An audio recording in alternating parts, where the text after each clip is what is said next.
मित्रांनो, खरीप हंगाम 2025चा पीक विमा भरण्यासाठी आता लागलीच सुरुवात होणार आहे 1 जुलैपासून।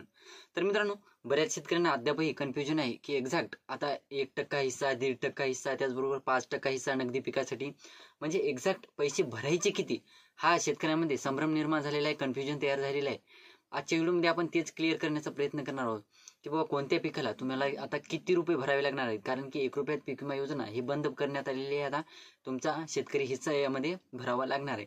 तर त्याविषयीचं डिस्कशन आपण 2 ते 3 मिनिटांमध्ये कव्हर करण्याचा प्रयत्न करणार आहोत। तत्पूर्वी जर चॅनलवर नवीन असेल तर चॅनलला सबस्क्राईब करा आणि समोरील जे बेल आयकन बटन आहे ते दाबायला विसरू नका। तर नमस्कार मित्रांनो, मी राज सुरेतर, स्वागत आहे कृषीमॅन यूट्यूब चॅनलमध्ये।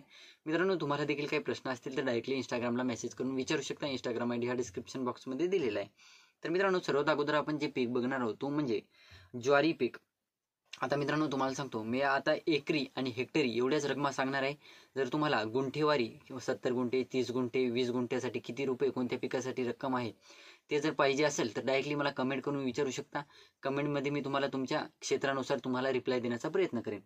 तर मित्रांनो, ज्वारी पिकासाठी एकरी बघायचं झालं तर 264 रुपये तुम्हाला भरावे लागणार आहेत।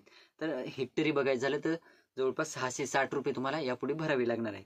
त्यानंतर बाजरी पिकासाठी 240 रुपये एकरी, तर तुम्हाला 600 रुपये हेक्टरी भरावे लागणार आहे। भुईमूग पिकासाठी सुद्धा खरीप हंगाम साठी तुम्हाला 360 रुपये तर 900 रुपये हेक्टरी भरावे लागणार आहे। त्यानंतर सोयाबीन पिकासाठी, आता सोयाबीन बऱ्याच जिल्ह्यामध्ये किंवा बऱ्याच महसूल मंडळामध्ये सोयाबीन पीक जास्त प्रमाणात घेतलं जातं। बरेच शेतकरी सोयाबीन पिकाचा पीक विमा काढत असतात। तर त्यामध्ये तुम्हाला जवळपास बघायचं झालं तर हे एकरी बघायचं झालं तर 464 रुपये भरावे लागणार आहेत आणि हेक्टरी 1160 रुपये एवढी रक्कम तुम्हाला भरावी लागणार आहे सोयाबीन पिकासाठी। त्यानंतर मित्रांनो, तुम्हाला बघायचं झालं तर मूग आणि उडीद पिकासाठी, आता मूग उडीद सुद्धा बरेच शेतकरी पेरणी करतात, त्याचा पीक विमा सुद्धा बरेच शेतकरी 10-20 गुंठे म्हणा, 40 गुंठे म्हणा टाकत असतात। तर त्याच्यामध्ये मित्रांनो तुम्हाला मूग आणि उडदासाठी सेम प्राइस असणार आहे, सेम रक्कम असणार आहे। त्याच्यामध्ये 200 रुपये उडदासाठी आणि 200 रुपये मुगासाठी तुम्हाला भरावे लागणार आहेत। आणि दोन्हीसाठी हेक्टरी बघायचं झालं तर 500 रुपये दोन्हीसाठी, म्हणजे 500 रुपये हेक्टरी भरावे लागणार आहेत।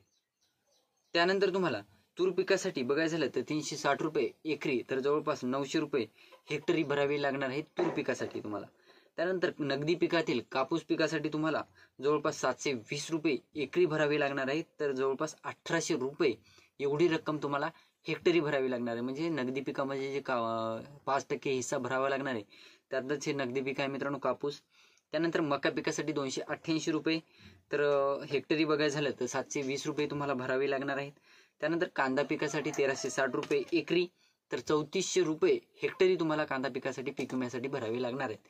तर हे होते पिकं मित्रांनो। तुम्हाला देखील इतर पिकासाठी सुद्धा माहिती पाहिजे असेल किंवा तुम्हाला यामध्ये तुम्हाला गुंठेवारी जर माहिती पाहिजे असेल की तुम्हाला एवढं तुमचं गुंठे क्षेत्र आहे आणि तुम्ही एवढी पिकाची पेरणी केलेली आहे, त्यासाठी तुम्हाला किती रुपये भरावे लागणार आहेत हे मला कमेंट करून विचारू शकता। मी कमेंटचा रिप्लाय जास्तीत जास्त देण्याचा प्रयत्न करणार आहे। तत्पूर्वी जर तुम्हाला जर व्हिडिओ आवडला असेल तर लाईक करा, चॅनलला सबस्क्राईब करा आणि जास्तीत जास्त शेतकऱ्यांपर्यंत पोहोचवण्याचा प्रयत्न करा।